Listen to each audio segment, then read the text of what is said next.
Hey everybody, thanks for stopping by. My name is Stone Rain Productions, but please feel free to call me SRP if you'd like. Um, I'm trying Jyn Erso deck for post rotation, and the full set came out, I want to say 2 or 3 days ago from the date that I'm recording this. And this and testing has been insanely good. It's been very, very good.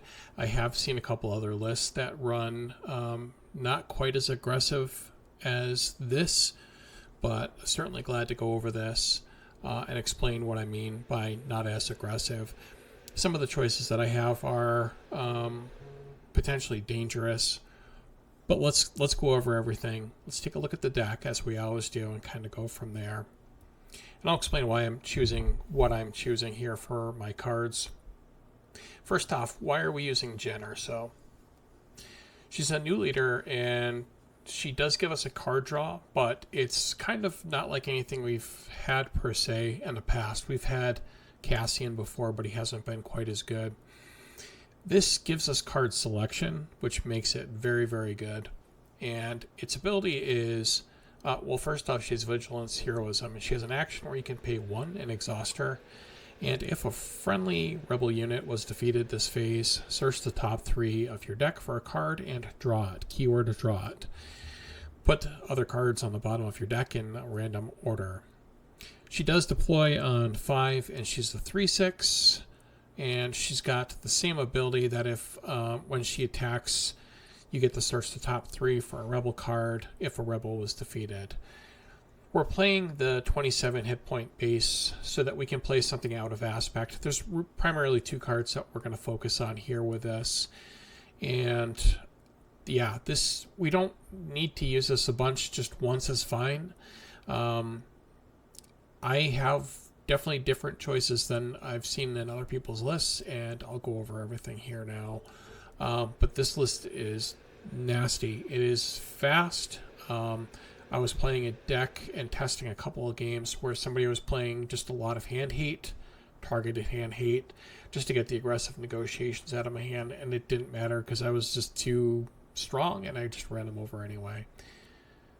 So, alright, let's go over the cards in the deck. I'm personally running 3 copies of Inspired Recruit. So one cost 3/1, and it's just vanilla. And a lot of people have been ignoring this, and I think it's because people are scared of control.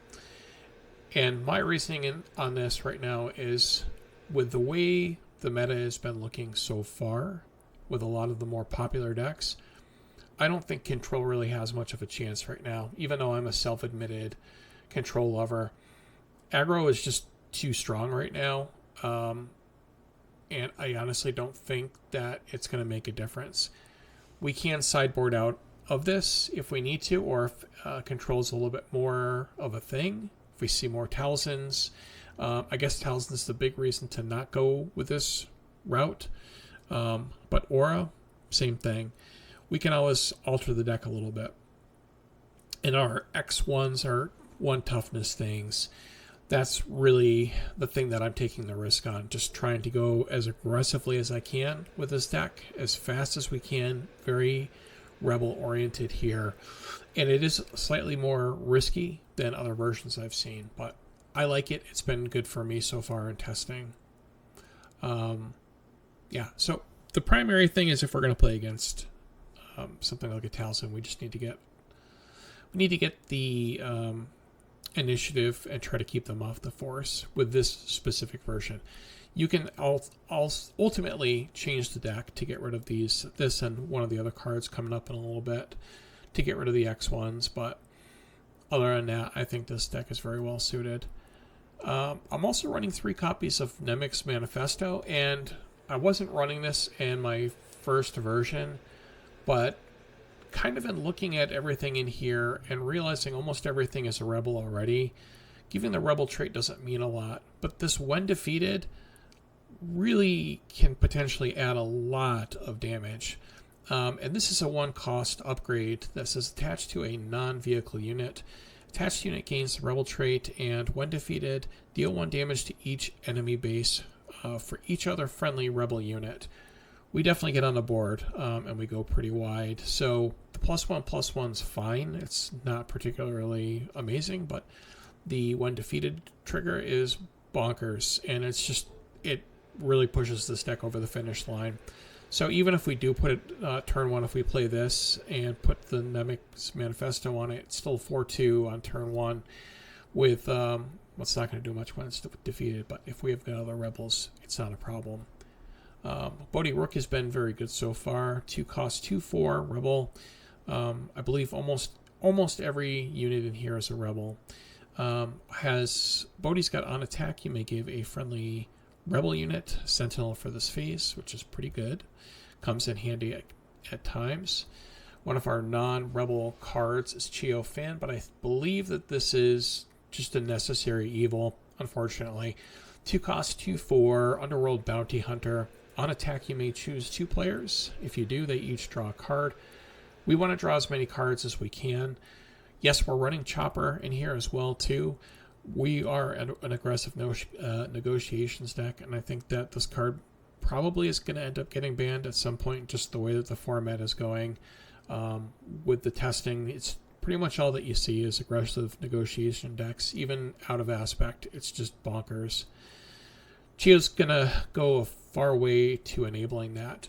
We do have Chopper also, and this is another X1 where we could switch this out to something different if we see something like a Talzin or an Orasing.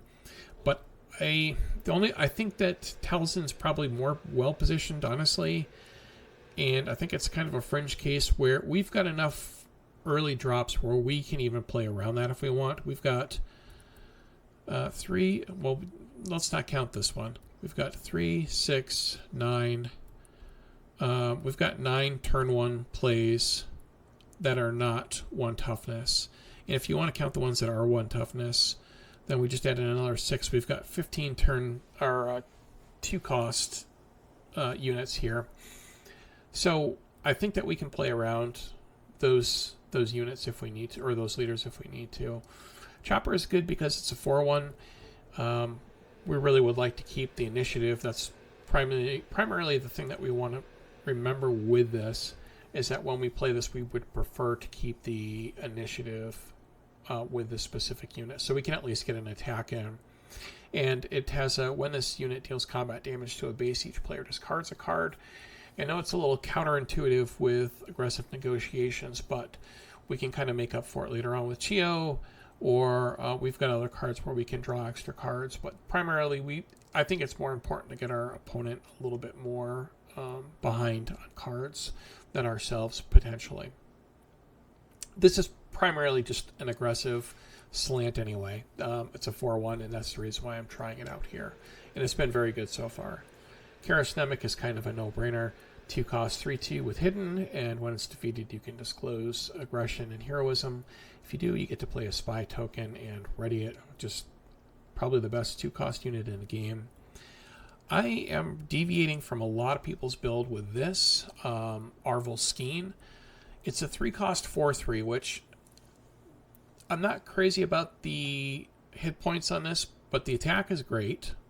4 attack, and when played on attack, you may defeat a credit token. If you do, deal 1 damage to a unit or a base. Honestly, I just like it for the stats. If it was a 4/4, it would be very good, but I'm happy with the 4 attack on this. If we do get something like a Val that we're playing against, or a Lando, we can kind of host their credit strategies, which is kind of big right now.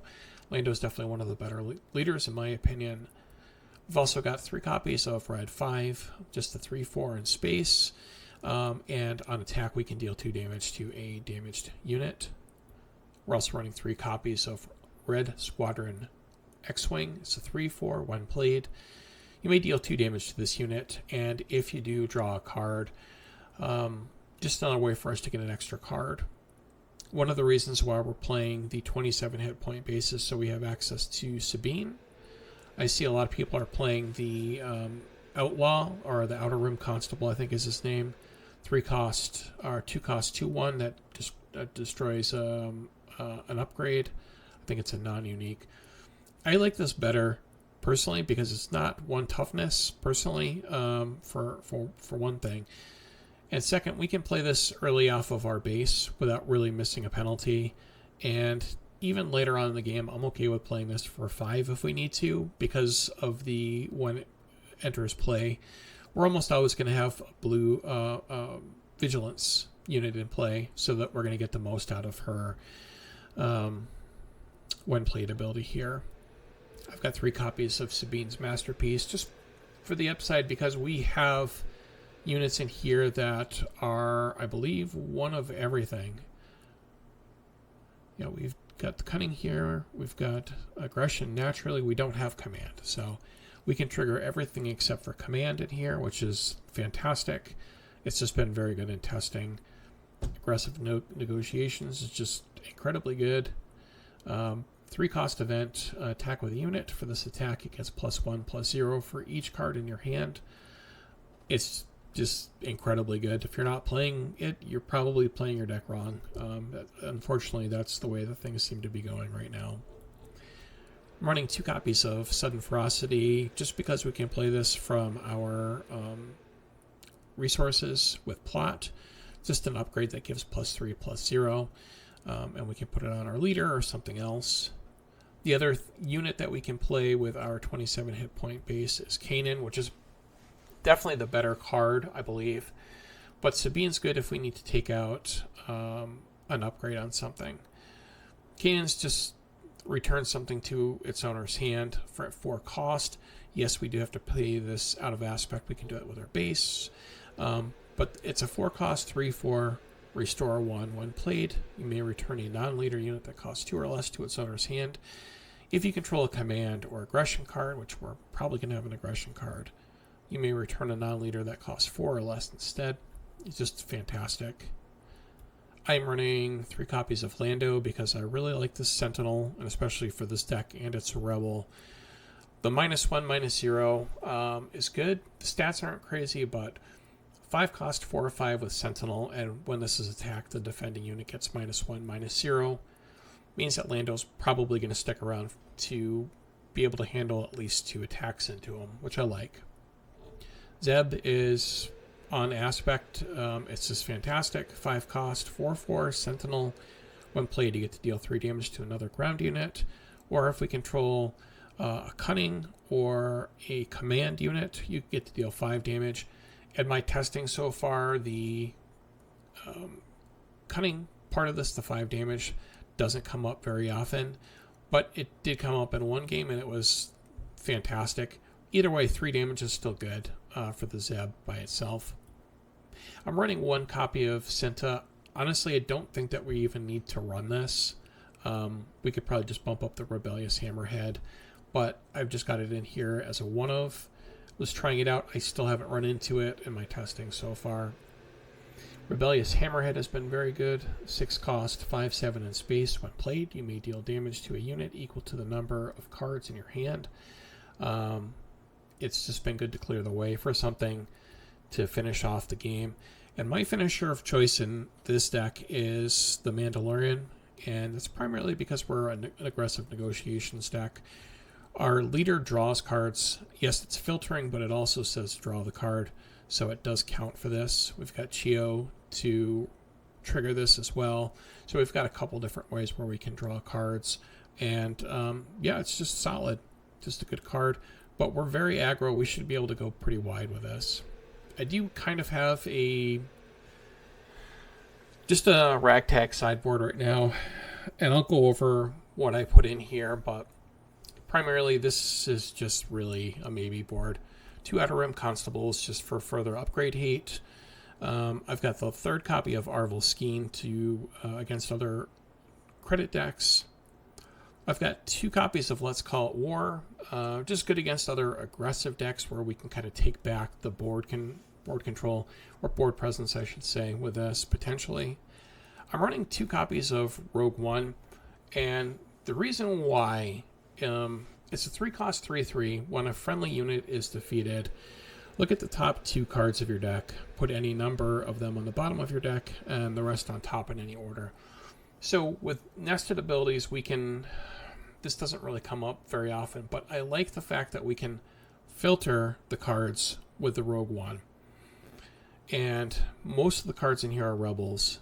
So it's almost the filtering before the filtering to ensure that we hit the best possible rebel at the time that we trigger our Jyn. So that's the reason why I'm playing that. I don't think it's going to come up super often, but it's very, very good. I think this is good against mid-range, and I think it's also decent against aggro, because potentially it's going to allow us to refill with the optimal unit quicker. That's the reason why I have it in here. The tree remembers is primarily to get rid of something that has a pesky ability. It can be removal as well, but I'm just primarily using this to get rid of the abilities of a card. If it's removal, great. And lastly, I'm running 2 copies of Luthen's Holcraft, which is a 5-cost 5/3 in space. When defeated, you get to choose an opponent and disclose aggression, heroism. If you do, that opponent discards 2 cards from their hand. It's been very, very aggressive. This is much more aggressive than I've seen in other people's builds. I really like this Nemik's Manifesto. It has really helped cross the finish line, and it's been fantastic. So definitely recommend checking this out for sure. And yeah, also just wanted to say that if you could, please consider liking and subscribing. It helps me out quite a bit. And thanks for all the positive support so far, guys. Appreciate you very much. If you have some comments or something I'd like to add, a version that you've tried, let me know how you're doing with Jyn so far in the comments. I'd love to hear. Other than that, may the force be with you, my friends. I hope that you're all doing well. Take care, everybody.